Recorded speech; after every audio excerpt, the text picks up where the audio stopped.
सही सर, आगे बढ़ते हैं थोड़ा सा। आपको प्राइस कंट्रोल का चार्ज दिया गया और बड़ी बखूबी दबंग अंदाज से आपने उसको निभाया। यूँ लगता था कि चोई साहब एक पूरी फोर्स हैं अपने आप में, जहाँ दिल कर रहा है जा रहे हैं। यहाँ तक मैंने सुना है कि जब आप लाहौर से रावी का पुल क्रॉस करते थे तो हलचल मच जाती थी जनाब मुख्तलिफ इलाकों में कि चोई साहब आ रहे हैं, पीछे पीछे हो जाओ। या तो बाज़ार बंद हो जाते थे या प्राइजें रिवाइज कर दी जाती थी। सर ऐसा क्या था?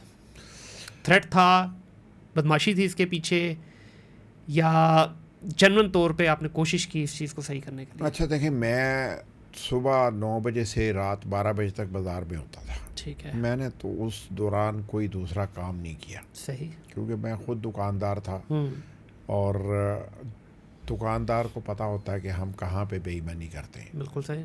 कहाँ पे हम मजबूर हैं, कहाँ पे हम गलत हैं, कहाँ पे हम ठीक हैं। तो मैं कभी ज़्यादती भी नहीं करता था। ठीक है। मैं हमेशा रेडी बानों के साथ खड़ा होता था। मैं हमेशा छोटे दुकानदार की हमायत करता था। सही। लेकिन मैं बड़े दुकानदार को स्पेयर नहीं करता था, क्योंकि बड़े दुकानदार के लिए ये 12, 15, 20 अशिया जो गवर्नमेंट मॉनिटर करने की ज़िम्मेदार है, वो मुनासिब कीमत पर बेच सकता है। ठीक है। लेकिन होता ये है, अनफॉर्चुनेटली बदकिस्मती ये है कि लाहौर का एक ABC स्टोर है, वो उसके बाहर 20 रेडियाँ लगी हुई हैं। वो 20 रेडियाँ जो हैं केला बेच रही हैं 120 रुपये दर्जन। हाँ। आप वो सीढ़ियाँ 3 चढ़ के उस स्टोर पे जाते हैं तो केला बिक रहा है 240 रुपये दर्जन। सही। मैं एग्जांपल दे रहा हूँ। जी जी, ऐसे ही है। मैं इन 120 वालों को तो कह रहा हूँ 90 रुपये बेचो। वो 240 वाले से मैं आंखें मूंद के वापस आ जाऊंगा तो फिर मैं बददयानत आदमी हुआ ना। जी बिल्कुल। वो सरकारी कानून तो सब के लिए एक ही होना चाहिए। वो उन्हें ज़्यादा अखराजात कर रहे हैं, ज़्यादा कवानीन उनके ऊपर लागू होने का मार्जिन नहीं दिया जा सकता। सही। लेकिन बदकिस्मती से हमारे यहाँ नीचे से लेके ऊपर तक माफियाज का राज है। हर जगह माफिया है, काम करना मुमकिन नहीं होता। मैंने जितना काम किया, और मैं 3 हमले मुझ पे हुए दुकानदारों की तरफ से। एक मेन मार्केट गुलबर्ग में हुआ जी। एक मून मार्केट में हुआ। ठीक है। और एक कामोकी में हुआ। फैसलाबाद हुआ लेकिन मैनेज हो गया था। लेकिन इन जगहों पे तो दुकानदारों ने, और बड़े दुकानदारों, छोटा दुकानदार या रेडी वाला कभी आगे नहीं आता।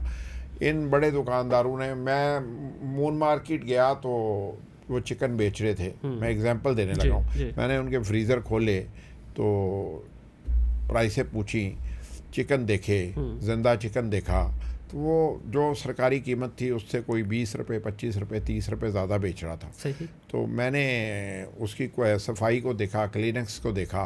अच्छा देखें, जब आप जाते हैं तो आपका अपना फ़र्ज़ भी अदा करना चाहिए। बिल्कुल ऐसे ही है। तो मैंने उसको सील कर दिया। जब मैंने उसको सील किया तो बाहर आए तो वो मालिक समेत वो कोई 100 आदमियों ने गाड़ी को घेर लिया, और कोई इधर से ठुड्डे मार रहा है, कोई उधर से ठुड्डे मार रहा है। तो ये हमारा कल्चर है, हम नहीं बर्दाश्त करते हैं कि हमारी ताकत को कोई चैलेंज करे। लेकिन मुझे ये यकीन है और मैं इस पर कायम हूँ कि मैंने जितना अरसा काम किया और बड़ी ईमानदारी के साथ किया और चीज़ों पर अमल दरामद कराने में भी कामयाब हुआ। सर इसमें सवाल ये बनता है, यहाँ पे बहुत सारे आप जैसे अच्छे लोग जो कुछ करना चाहते हैं कि सबका भला हो जाए, डिपार्टमेंट ने आपका कितना साथ दिया? क्योंकि देखिए आप तो करके चले गए, आपका काम है आइडेंटिफाई कर दिया चीज़, वो कितने कर लेंगे? 2, 4, 5, 10 स्पॉट कर लेंगे, जो बाकी 5 है। अच्छा जी देखें, ऐसा है फॉर्चुनेटली, ये एक मैं ज़रूर बयान करना चाहूँगा। आपने अभी उस्मान बुज़दार का जिक्र किया कि उस्मान बुज़दार एक कमज़ोर वज़ीर आला था। मेरी कमेटी जो थी, मैं जिसे हेड कर रहा था, उसमें 5 सूबाई वज़ीर थे, IG पंजाब थे और बाकी तमाम एडमिनिस्ट्रेशन भी थी। मुझे हर किसी ने सपोर्ट किया। सही। मेरे साथ कमिश्नर भी जाते थे, मेरे साथ DCO भी जाते थे, मेरे साथ DPO भी जाते थे। मुझे हर कोई हमायत करता था।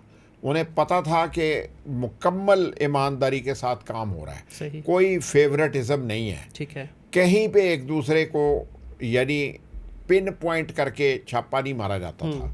हम रैंडमली भी नहीं जाते थे। सही। हम एक जगह से शुरू होते थे तो वो पूरा ही बाजार विजिट करते थे। ठीक हो गया। मैंने टोलिंटन मार्केट लाहौर की सफाई पर भी काम किया, टोलिंटन मार्केट वालों को फैसिलिटेट करने की भी कोशिश की। आप आज भी जाएं टोलिंटन मार्केट के पीछे, दुकानों के पीछे जो नाला है, क्या वो नाला तकाजा करता है कि वहाँ पे फूड बेचा जा सके? बदकिस्मती से कोई तवज्जो नहीं देता। हाँ, मुझे इस तरह की रुकावटें आई क्योंकि ये लॉन्ग टाइम डिसीजन थे, इन पर अमल दरामद होना चाहिए था, नहीं होता। लेकिन मोस्टली मुझे कोई शिकायत नहीं है। देखिए, मुझे एडमिनिस्ट्रेशन ने पूरी सपोर्ट की। मोस्टली होता क्या है कि आपने एक कोई भी शॉप है, कोई भी जगह है, उसको सील कर दिया, पीछे जो अमला है नीचे वाला, क्योंकि आप लोग तो अपना काम करके आगे हो गया, अब पीछे वाला नीचे का जो अमला है वो उससे चंद पैसे लेके मैं नहीं इससे इत्तेफाक करता। देखें, मैं मिसाल दे रहा हूँ आपको। मैं चिकन के ऊपर काम कर रहा था, तो मैंने जो चिकन बेचने वाले बड़े होलसेलर थे जो रोज़ाना रेट मुकर्रर करते थे, मैं उनके साथ राब्ते में रहता था। सही। और कीमतों के तयन में हम उनके साथ टाइम टू टाइम डिस्कशन करते थे और कोशिश करते थे कि अगर वो 10 रुपये कह रहे हैं और 8 रुपये में किया जा सकता है रेट मुकर्रर, तो उनके साथ 8.5 रुपये करवा लें ताकि उनकी भी कोई बात मान लें और आवाम को भी रिलीफ मिल जाए। यानी और मैं उनका बड़ा मशकूर हूँ। मेरे साथ सब्ज़ी मंडी के ताजरान ने, मेरे साथ फ्रूट मंडी के ताजरान ने, मेरे साथ अकबरी मंडी के ताजरान ने बहुत तावन किया। सही। और उन्होंने हर मौके पर ना सिर्फ कोऑपरेट किया बल्कि मोर दैन कोऑपरेशन एक्सटेंड किया अपना तावन। सही। अच्छा, लेकिन होता क्या है, ये जो छोटे दुकानदार और बड़े दुकानदार की लाइन है पाकिस्तान में, ये वो बड़ी ख़तरनाक है। क्योंकि जो बड़ा दुकानदार है ना, वो सरमायादार है, वो पैसे के साथ खेलता है। सही। ठीक है, वो स्टॉक्स के साथ खेलता है, वो सबको ख़रीद के चलता है। ठीक है। उसके नीचे जितनी एडमिनिस्ट्रेशन के डिपार्टमेंट आते हैं ना, उसने उन सबको ख़रीदा होता है। सही। तो वो असल में आप पे अमल दरामद के रास्ते की सबसे बड़ी रुकावट कायम करता है। तो एडमिनिस्ट्रेशन को उन पर आज भी काम करना चाहिए। सर, अभी इस वक्त अगर मौजूदा टाइम की बात करें, प्राइस का सर वही है, आते हैं कोई भी एक्शन होता है 2-4 नहीं, आज महीने तो कोई वजूद ही नहीं है, कोई निज़ाम ही नहीं है, कोई कानून ही नहीं है, कोई इम्प्लीमेंटेशन ही नहीं है, अवेलेबिलिटी नहीं है। यानी अभी सिर्फ हम एक चीनी, आज हॉट इशू है ना, तो उसका जिक्र कर लेते हैं। मुझे आप बताएं कि चीनी कैसे आप सरकार से तवक्को करते हैं, या सरकार ये सोचती है कि वो एक रेट मुकर्रर करके बेच सकती है? क्योंकि आपके कंट्रोल में नहीं, माफिया पीछे। नहीं, माफिया को छोड़ दें, ये एक अलग बात है। देखें, कीमत, ये चाय है ना, आप चाय का डब्बा लेके आए 400 रुपये का। सही। आपको पता है कि इसमें 600 रुपये का दूध इस्तेमाल होगा और आपको ये पता है कि इससे 50 कप चाय तैयार होगी, तो आप इसकी कीमत का तयन कर सकते हैं। सही है। ठीक है, लेकिन अगर आप ना तो इनको चाय का डब्बा ला के दें, ना आप इनको दूध ला के दें, ना इन्हें चीनी ला के दें, और इन पर ये हुक्म तारी कर दें कि आप ये 20 रुपये की चाय बेचें, तो भाई ये कैसे चाय 20 रुपये की बेचेगा? ये तो जिस तरह चीनी ख़रीद के लाएगा, जिस तरह चाय की पत्ती ख़रीद के लाएगा, जिस तरह दूध ख़रीद के लाएगा, ये अपना परता उस पर रखेगा ना, और उसके बाद कीमत मुकर्रर करेगी। अब हुकूमत क्या कर रही है, वो रिटेलर के ऊपर एक्शन कर रही है। ठीक है, रिटेलर बेचारे का क्या कसूर है? और रिटेलर तो बहुत मजलूम है। वो इसलिए मजलूम है कि देखें, मैं एग्जांपल दे रहा हूँ ताकि लोगों को भी थोड़ा सा ना सेंस ऑफ इंटेलिजेंट नॉलेज होना चाहिए। एक थैला चीनी का आता है 50 किलो का। ठीक है, जब वो 50 किलो चीनी उस थैले में होती है, वो दुकानदार उस 50 किलो चीनी की कीमत अदा करता है। मिसाल के तौर पे आज उस थैले की कीमत है 9,000 रुपये। ठीक है, 9,000 रुपये का मतलब है कि वो आपको चीनी तकरीबन 180 रुपये पड़ रही है। सही। ठीक है, अब वो 180 रुपये लेके आया, 180 रुपये में से जब वो केजी पैक करेगा, वो चीनी 1 kg उधर निकल जाती है। ठीक है, वो अब सोना तो नहीं तुल रहा ना। ठीक है, उसके बाद उस पर उसने एक शॉपर बैग भी देना है, एक प्लास्टिक का लिफाफा भी लगाना है। तो ये दोनों की कीमत भी तकरीबन 200, 250, 300 रुपये हो जाएगी 50 उसके ऊपर, तो यार उसने वो 200-300 रुपया भी निकालना है, उसने 1 केजी चीनी की कीमत भी निकालनी है। उसके बाद उसने जब 10 थैले अपनी एक गाड़ी पे रखे, वहाँ से लेके आया, उसकी कैरेज भी पड़ी, उसके बाद जब वहाँ से मजदूर ने उतार के अंदर रखे तो उसने उसको मजदूरी भी दी। अच्छा, ये अब वो क्योंकि छोटा दुकानदार है, उस पे 2-3 थैलों पर ये कॉस्ट ज़रा बड़ी लग जाती है, ऐसा ही है, ठीक है। लेकिन अगर ये 50 थैले हों तो शायद कम हो जाएगी। यहाँ पर आप उस 3 थैले बेचने वाले दुकानदार पर हमला कर रहे हैं, आप उसको 50,000 रुपये या लाख रुपए का जुर्माना कर रहे हैं, उसने कहाँ से पूरा कर रहा है? उसके बाद उसने आपको ज़िबा कर देना है। उसने दाल की भी 10 रुपये आपसे ज़्यादा ले लेने, उसने चीनी के भी आपसे ज़्यादा ले लेने, उसने कहना है ना कल फिर आ जाना है ना, 50,000 रुपये जुर्माना बर्दाश्त करना ही पैना है ना, दुकान बंद तो नहीं कर रही। तो फिर भाई मेरे, आपको निज़ाम दुरुस्त करना चाहिए ना। आप श्योर करें उसको कि आज आपने कीमत रखी है 165 रुपये, उसको डोर स्टेप पे 165 रुपये की चीनी सरकार प्रोवाइड करे ना। अगर आप सरकार को कहें कि उन्हें 165 रुपये डोर स्टेप पे चीनी दे दें, वो अगर 173 रुपये कीमत मुकर्रर है, वो 170 रुपये ना बेचे, तो आप जो मर्जी सज़ा मुझे दे दें। तो इससे मुझे एक बात की समझ यहाँ पे नहीं लगती है, जब हम पूरे इस सिस्टम को डिकोड करने की कोशिश करते हैं, कहाँ से शुरू होता है? हम एक ज़री मुल्क है ना, किसान से, वो बेचारा पिट रहा है। किसान को हर फसल के एंड के ऊपर जो है एक सदमा मिलता है, हर फसल के एंड के ऊपर उसको कोई नया सरप्राइज़ मिलता है। कोई एक फसल मुझे बता दे पिछले 2-3-4 साल में निकाल के जहाँ पे किसान ने कहा अल्हम्दुलिल्लाह, फिर उसको तो अल्हम्दुलिल्लाह कहने का मौका ही नहीं मिल रहा। गंदम उसकी सर हम लॉस में उठा रहे हैं, उसको ये तसल्ली दे रहे हैं कि बेफिक्र हो जाओ, हम तुम्हारे साथ खड़े हैं, अगली दफ़ा क्योंकि हमने खाद की कीमत कम कर दी, हमने बीज की कम कर दी, अगली दफ़ा इसका फ़ायदा हो जाएगा। अगली दफ़ा आता है कोई नया उस पर डिज़ास्टर। किसान से मामला शुरू होता है सर, एंड कंज्यूमर तक पहुँचता है, सारे ही रो रहे हैं। असल बेनिफिशरी कौन है, असल स्टेक होल्डर कौन है जो इस पूरे के पूरे माफिया को कंट्रोल करके पैसा कमा रहा है? वो हैं जिन्होंने 7 लाख टन चीनी एक्सपोर्ट करने की इजाज़त दी। ठीक है, अगर वो 7 लाख टन चीनी फरवरी में एक्सपोर्ट करने की इजाज़त ना देते, सही, तो अब उन्हें 2 लाख टन चीनी इंपोर्ट ना करनी पड़ती। सही हो गया, पहली बात तो ये है। ठीक है, यानी ये तो उनकी नाअहली को यही साबित करता है। अगर आज ये बैठ के ये तयन कर लें कि ये 7 लाख टन चीनी जिसने एक्सपोर्ट करने की इजाज़त दी थी और उसको जिसने मशवरा दिया था और उस पे जुर्म फिक्स नहीं करते, तो इसका मतलब है कि आप उसके साथ मुजरम हैं। सही। सबसे पहले तो उस शख्स को जिसका डाटा गलत था, जिस शख्स ने आपको गलत इन्फॉर्मेशन दी, आपको उसका फ़ैसला कर रहा है, और सबसे पहले कौम के सामने उस शख्स को लेके आना चाहिए कि इस शख्स ने हमें गलत डाटा प्रोवाइड किया था और इसके मशवरे पर काबीना ने ये 7 लाख टन चीनी एक्सपोर्ट करने का मशवरा मानते हुए उसकी समरी जारी की थी। अगर वज़ीर-ए-आज़म पाकिस्तान से मेरा ये भरपूर मुतालबा है, और आज तो फील्ड मार्शल साहब से भी मेरा यही मुतालबा है कि वो 7 लाख टन चीनी एक्सपोर्ट करवाने वाले शख्स का नाम तो पता करके कौम को बता दे कि वो कौन था। अगर आप उस एक शख्स को निशान इबरत बना दें तो चीनी कभी कम नहीं होगी। लेकिन अगर अब आप उसके ही कहने पे 2 लाख टन चीनी इंपोर्ट कर रहे हैं, यानी पहले भी वही बेनिफिशरी था, अब भी वही बेनिफिशरी होगा, तो इसका नुकसान क्या होगा?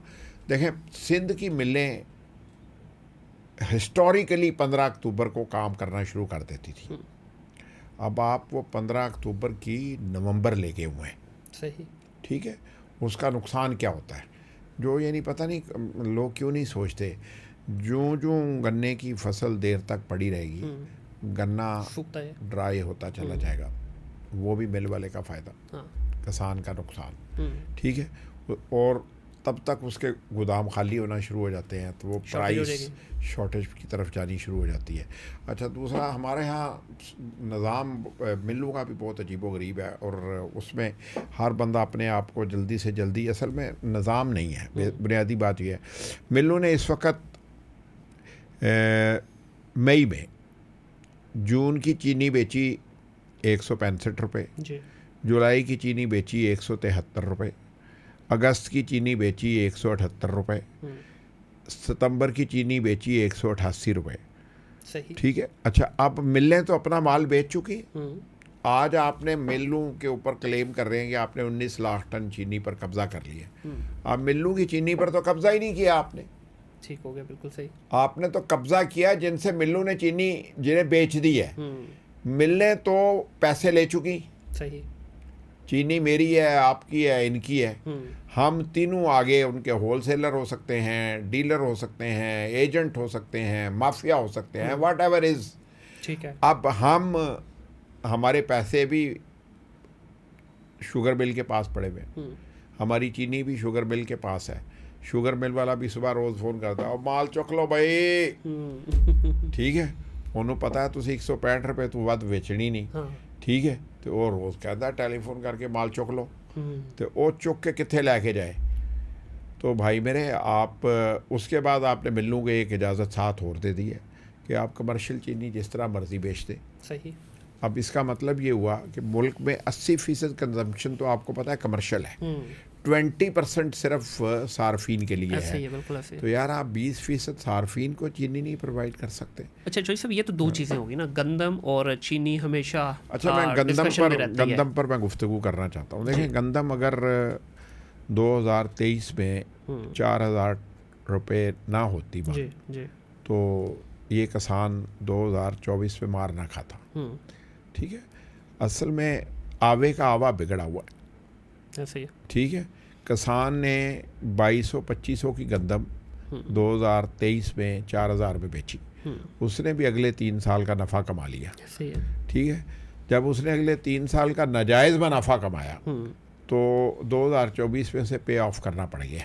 तो इसलिए उसे फिक्र नहीं करना चाहिए, मैं उनके साथ नहीं हूँ। ठीक है। वो भी माफिया है, किसान भी आप समझते हैं? बिल्कुल माफिया है सर, लेकिन इसमें भी तो दो कैटेगरी आ जाती है ना। एक वो देखिए, कैटेगरी जिसका आप जिक्र कर रहे हैं, जो दूसरी माफिया जो किसान है ना, जिसके पास 2 एकड़ 4 एकड़ या 5 एकड़ है, उसको तो फ़र्क ही नहीं पड़ता। ठीक है। उसको क्यों नहीं फ़र्क पड़ता?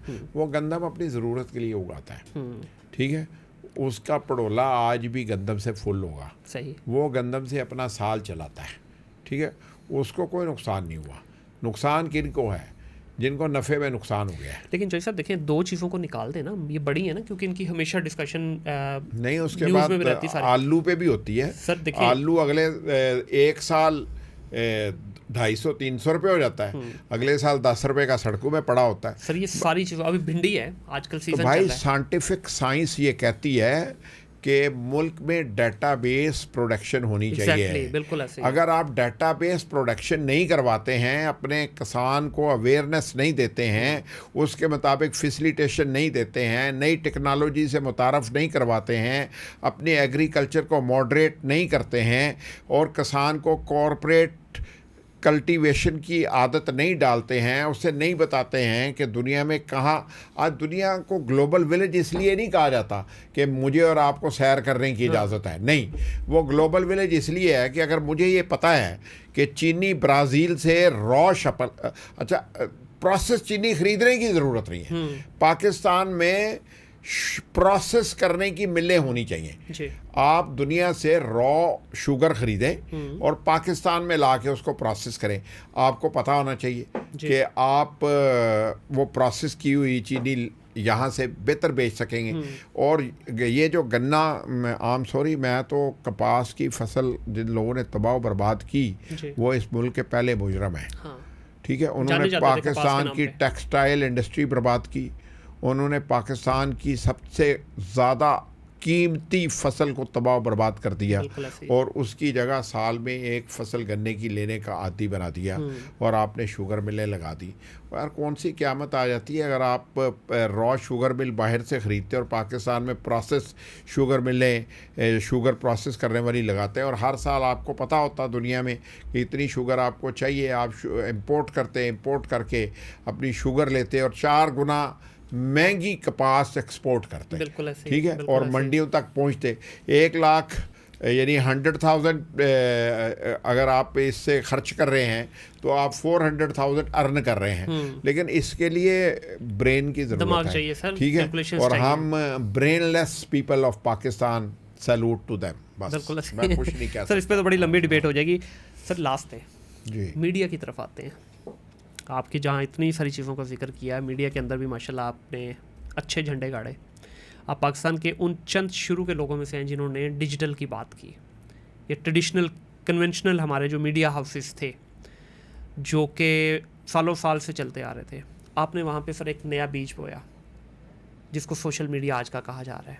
सबसे पहला सवाल सर ये कि क्या सोशल मीडिया इस वक्त आज जब हम बैठ के रिकॉर्डिंग कर रहे हैं इसको ऐसे ही आज़ाद होना चाहिए या किसी अथॉरिटी के अंडर होना चाहिए जिस तरह मेन स्ट्रीम मीडिया पैमरा के अंडर है? अच्छा देखें, एक बुनियादी बात पे आते हैं। आज का मीडिया वैसा ही है जैसे आपका किसान बगैर किसी हिसाब किताब के कभी गंदम लगा लेता है, कभी गन्ना लगा लेता है और कभी आलू लगा लेता है और उसे नहीं पता होता कि इसकी कितने की ज़रूरत है जी। तो आज मीडिया का भी यही हाल है, डिजिटल मीडिया का यही हाल है कि वो बेहिसाब है।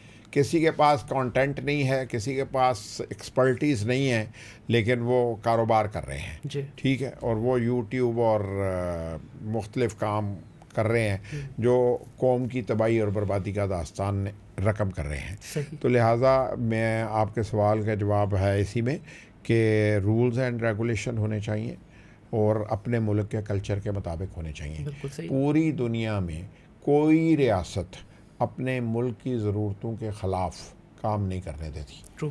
तो पाकिस्तान में भी ये रवायत ख़त्म होनी चाहिए। मैं पाकिस्तान के आर्मी चीफ़ के हार्ड स्टेट के फार्मूले को सपोर्ट करता हूँ। सही। हार्ड स्टेट का मतलब ये नहीं है कि वो सबको तोड़ दें। हार्ड स्टेट का मतलब ये है कि आपको अपने कवानीन पर सख्ती से अमल दरामद करना चाहिए। बिल्कुल सही। और आपके यहाँ जहाँ कवानीन मौजूद नहीं हैं वहाँ पर कवानीन बनाने चाहिए, ठीक है, और उन पर अमल दरामद होना चाहिए। और अमल दरामद और कवानीन दोनों अपने कल्चर से, अपनी रवायात से, अपने मज़हब को देखते हुए बनाने चाहिए। और इसके लिए लोगों को सीख लेना चाहिए कि डोनाल्ड ट्रंप ने अगर यहूदी होते हुए वहाँ पर फ़लस्तीनियों के कत्ले आम को जायज़ करार दिया हुआ है तो वो पूरी रियासत उसके साथ ही खड़ी है। हाँ। उसने हार्वर्ड में किसी को आवाज़ नहीं निकालने दी। बिल्कुल सही। और इसी तरह यूरोप ने या लंदन ने या यूके ने बीबीसी को ऑफकॉम ने सिर्फ इस बात पर शो का नोटिस जारी कर दिया कि उसने फ़लस्तीन की आवाज़ बीबीसी पर लाइव क्यों चला दी, ठीक है। तो इसका मतलब ये है कि दुनिया में कवानीन हर रियासत का हक है, बिल्कुल है, कि वो रियासत अपने मौरज़ी हालात के तहत अपने मुल्क की ज़रूरतों के मुताबिक कवानीन बनाए। बिल्कुल सही। एक तो इसकी बहुत बड़ी ज़रूरत है और ये होना चाहिए। दूसरी बात, इस मुल्क में जो सबसे बड़ी डिबेट है वो है कि हमारे यहाँ इस्टेब्लिशमेंट के ख़िलाफ़ गुफ्तगू की जाती है जी। और उसकी वजह ये है कि पाकिस्तान का जो सियासतदान है वो इस्टेब्लिशमेंट के साथ तमाम मामलात को तय करता है। इस्टेब्लिशमेंट हमेशा बैक ऑफ द हाउस पे ही होती है, ठीक है। जब सियासतदान बैक ऑफ द हाउस कवानीन पर अमल दरामद के लिए या कवानीन पर अमल करने के लिए उनके साथ एक गुफ्तो शनीद करता है और उसके बाद उसे चौक चौराहे आके हंडिया फोड़ देता है और उनको बुरा और अपने आप को पारसा पेश करता है, तो फिर नेगेटिविटी का आगाज़ होता है। तो हमें पेंटागन जो करती है ना वो ट्रंप ने कभी आके पब्लिक को नहीं बताया, ठीक है। जो MI6 करती है वो प्राइम मिनिस्टर ऑफ यूके आके पब्लिक को नहीं बताते। वो उनका बैक ऑफ द हाउस अपने अपने अदारों की अपनी अपनी रिस्पॉन्सिबिलिटीज़ है, अपने अपने हिसाब से गुफ्तगू है। तो पाकिस्तान में भी इस रवायत की ज़रूरत है। सर इसको अगर हम 3 हिस्सों में तकसीम करें ना, पहला हिस्सा आ गया कल्चर, तबाह बर्बाद कर दिया। कहाँ नज़र आ रहा है हमें अपना कल्चर, चाहे वो पंजाबी हो, सिंधी हो, बलोची हो, कोई भी हो, ख़त्म कर दिया। कल्चर पे काम ही नहीं हो रहा जी। दूसरी चीज़ आ गई सर हमारा मज़हब के बारे में, दीन के बारे में।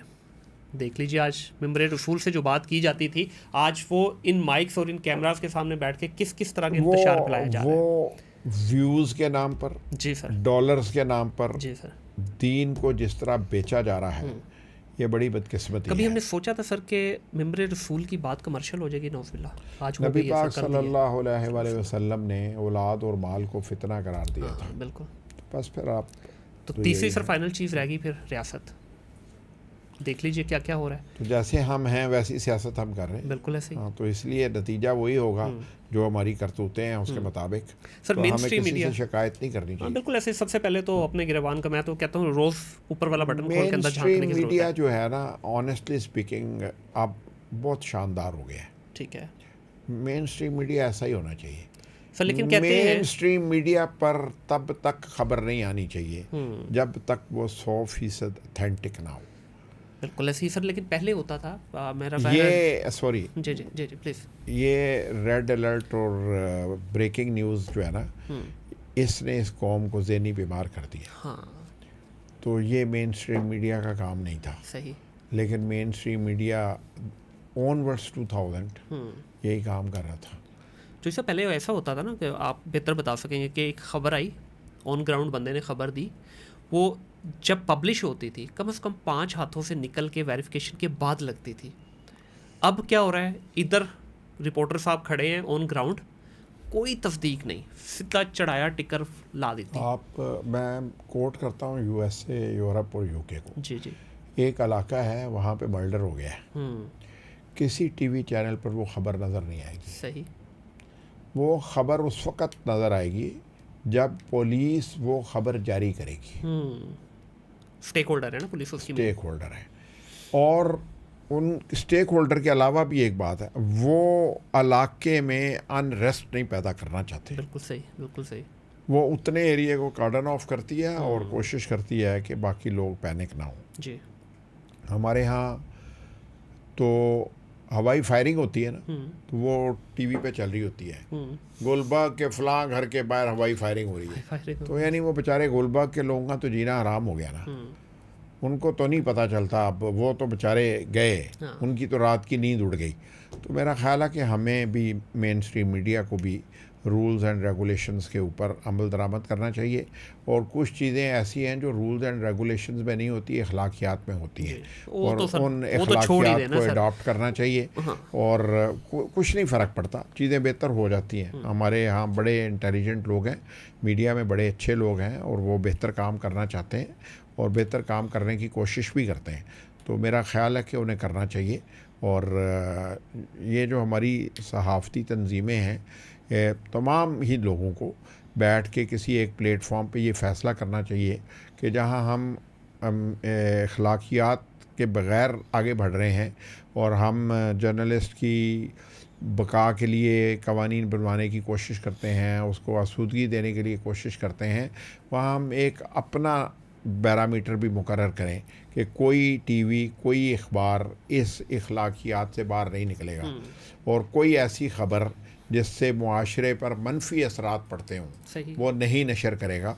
तो मैं समझता हूँ कि सोसाइटी पर अच्छा असर लास्ट पड़ेगा। पे इस पे आपसे ये एक चीज़ पे कमेंट लेना चाहूँगा, मीडिया को अब अपनी ज़ाती बदमाशी के लिए इस्तेमाल करना शुरू कर दिया, चाहे वो सोशल मीडिया हो या मेन स्ट्रीम मीडिया हो।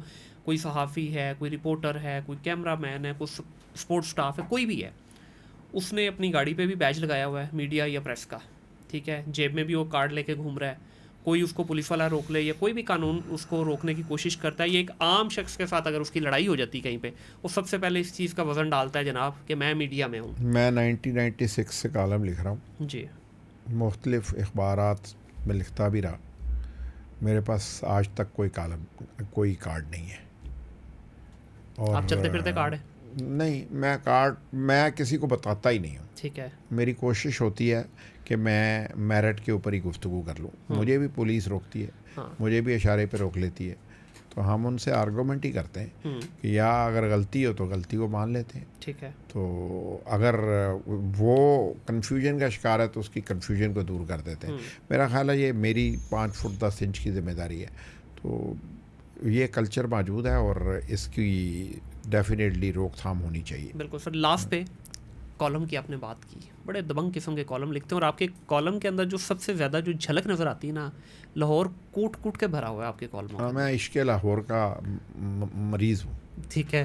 हाँ। तो सर ये इश्क आहिस्ता आहिस्ता नापैद होता हुआ नज़र आ रहा है लोगों में, ठीक है। अब नहीं, तो प्योर लाहौरिये भी मेरे थे अंदर ना? तो जिंदा है। मैंने तो आज से 4 दिन पहले ही भी बागे जना को देखा।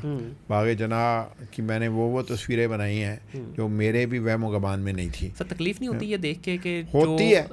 मैंने उस इतना पे खूबसूरत कल्चर हमारा, हिस्ट्री, मेरे यही तो है पास चंद एक शहर हमारे इख्तियार पास। हासिल था कि मैं उस पे लिख सकता था। जी मैंने उस पे 3 कॉलम लगातार लिखे सही। और वारसा ने लाहौर को दावत दी है कि लाहौर को उसकी असल वापस कर दें। तो मैं यही कर सकता हूँ। मैं बजाय स्ट्रेस लेने के अपने स्ट्रेस को एग्जॉस्ट किया है और पैगाम को दिया है। परसों साहब मैंने एक पॉडकास्ट की है, यूसुफ पहलवान साहब हैं जी। अंदरून सारा हमारा जाना जाता था अखाड़ों से, पहलवानी से, और बड़े मतलब एक कल्चर था, थड़ा कल्चर था हमारा, खानों पीनों की जो रवायत थी वहाँ पे। तो उनसे भी बात हो, वो भी यही कह रहे, कहते पहलवान अब मिल ही नहीं रहा वहाँ पहले हॉस्पिटल आबाद नहीं थे, थड़े आबाद थे। अब थड़े बर्बाद हो गए हैं, हॉस्पिटल आबाद हो गए हैं। बिल्कुल ऐसे ही है, क्योंकि लोग रात को जब घर जाते हैं ना, स्ट्रेस से भरपूर होते हैं, एग्जॉस्ट के लिए उनके पास कुछ नहीं होता, तो वो उसी तरह सोते हैं, तो रात को हार्ट अटैक होता है, हॉस्पिटल पहुंच जाते हैं। तो हॉस्पिटल आबाद हो गए। पहले थड़े पे पूरे मोहल्ले के लोग बैठते थे, किसी को किसी के अमीर होने का, किसी को किसी के गरीब होने का कोई वो नहीं होता था। सब आते थे, अपनी अपनी बोली बोलते थे। कोई गम दूर कर जाता था, कोई लतीफ़ा सुना जाता था, कोई खुशी की खबर सुना जाता था, कोई खाने की दावत दे जाता था। सब अपने दुखों को भूल के घर जाते थे और सब खुशी से जाके सो जाते थे और सुबह खुशी से उठते थे और मसलों के फैसले होते थे थड़ों पे। सारा कुछ होता था। अब थड़ा कल्चर वैसे तो रहा ही नहीं है, जो थोड़ा बहुत रह भी गया है उसको मुंसलिक कर दिया गया जी, बदमाशी हो रही है यहाँ पे, या जो लफंडर है वहाँ तो कलाशनकोव निकल आती है ना। तो बस वो फिर नेगेटिव इम्पैक्ट तो है ना। तो सर अभी लाहौर को रिवाइव करने की जो कोशिश की जा रही है गवर्नमेंट ऑफ पंजाब से, जिसको I think so circular road का नाम दिया गया और पूरा रिवाइव किया जा रहा है। कामरान लशारी साहब का बुनियादी रोल था। मियां नवाज शरीफ साहब को बारह लाहौर से इश्क है जी। और मैं तो इस पे चाहता हूँ कि ये लोग काम करें और लाहौरियों को उन्हें सपोर्ट करना चाहिए। और देखें, अगर ये काम हो जाता है तो लाहौर के बहुत से मसाइल हल हो जाएंगे। सही। अब बात मुश्किल है, आज़म क्लास मार्केट में बैठे हुए लोग, अकबरी मंडी में बैठे हुए लोग, अंदरून शहर में रहने वाले लोगों की प्रॉपर्टियाँ बिलियंस रुपीस की हो गई हैं, लेकिन अब वहाँ तक चीज़ों का पहुँचना मुमकिन नहीं रहा। बिल्कुल सही। तो शाला मार्केट देखते ठीक है ना। तो लाहौर के आउटर कट में अब इन तमाम मंडियों को आबाद करने की ज़रूरत है और लाहौर के इस हिस्से को लाहौर के हवाले कर दें और इसे लाहौर के हेरिटेज के तौर पे पाकिस्तान में टूरिज़म को फ़रोग देने के लिए इस्तेमाल करें। ये मुल्क की, शहर की, सूबे की, आवाम की और सबसे बढ़ के लाहौरियों की खिदमत होगी। और सर यकीन करें अरबों रुपया इकट्ठा किया जा सकता है इसी मद में। जी बिल्कुल हो सकता है। ठीक है। अब आपका देखें, दूर नहीं जाते हम, दिल्ली में देख लें, क्रॉस बॉर्डर कितना पैसा इकट्ठा कर रहे हैं दिल्ली और आगरा से वो लोग। क्या है, कुछ भी नहीं है हमारे पास, उनसे ज़्यादा रिच कल्चर है। स्पेन जाएं, चले सर, उनकी तो हम बात इसीलिए नहीं करते ना कि वो तो उनको ये लेवल लग गया था फर्स्ट वर्ल्ड कंट्री। हमने तो यार अपना मोहनजोदड़ो आबाद नहीं किया। हमने तो अपना नॉर्थ एरिया नहीं आबाद किया। हमने तो अपना बलूचिस्तान बर्बाद कर दिया। हमने तो अपना नॉर्दर्न एरिया बर्बाद कर दिया। हमने तो गिलगित बिल्तिस्तान में वो फैसिलिटी प्रोवाइड नहीं की। हमने तो अपने आज़ाद कश्मीर में वो फैसिलिटी प्रोवाइड नहीं की। हमने तो टूरिज़म को टूरिज़म बनाया ही नहीं है। हमारे यहाँ रोड नेटवर्क भी सिर्फ शहरों के दरमियान है, टूरिज़म के नुक्ता नज़र से फैसिलिटेट ही नहीं किया।